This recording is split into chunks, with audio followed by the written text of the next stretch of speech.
The under 35s now finally getting their jabs following requests to fast-track their inclusion, and it's hoped that this will boost waning vaccination numbers. But with research showing that the youth are one of the most hesitant groups, how will the cohort do? Let's speak to Professor Kate Alexander from the University of Johannesburg. Prof, thank you so much for making time. I think earlier this morning I was listening to reports that it was about 100,000 young people that had already registered on the system. The research in the past has indicated that they are one of the groups that are hesitant. How do you think they're going to do? And so far, from what you've observed, are they coming out in their numbers?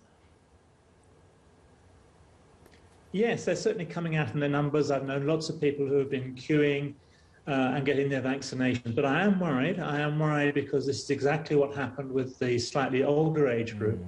And so it's going to be a long process. We can't tell yet. But what we do know is that there is a lot of hesitancy, as you mentioned, particularly amongst the 18 to 24-year-olds. And this is something which we have to tackle. We need an all-society approach to this, not just government. And it's good to see that the government itself is moving in this direction. It's something that we've been calling for a long time. And I'm very pleased that the government is beginning to operate in such a way that it will mobilize much more effectively and mobilize with civil society. And even mobilizing on social media, because some of the explanations for vaccine hesitancy has been related to social media.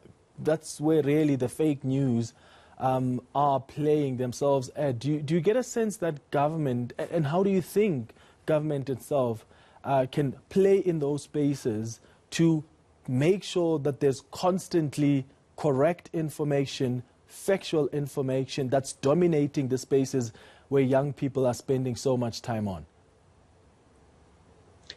Now, look, we must avoid exaggerating the importance of social media. Amongst all demographics, the key media, the key source of information for people is the television.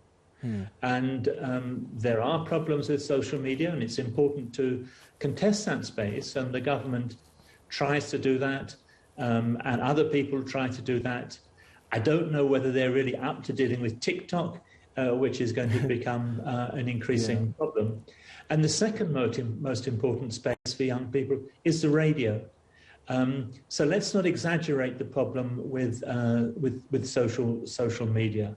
And even when it comes to the problems that we have with the arguments, the kind of conspiracy theories that people worry about on social media are not the key things at all. What people are concerned about is simply not knowing enough. It's worries about side effects.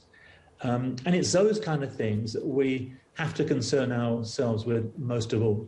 Because what we do know is that in terms of acceptance of vaccines, we have now about 72% of the population in favour of that. Low, as you say, amongst younger people, but there are great possibilities for getting people from acceptance to vaccination. Yeah, absolutely. The vaccine acceptance has increased between round 3 of the survey that was done, and it's now from 67% to 72%. Let's talk to the young people that are watching us now, Prof, and they haven't made up their minds yet. Yes, they've been receiving and seeing information from government about the importance of vaccination, but equally so, they've been talking to their friends about anti-vaxxers and what they have to say, what their views are about vaccines. What do you say to them? What do they need to know about vaccines, and what do they need to know about what happens after being vaccinated? The key thing is that this is going to save their lives.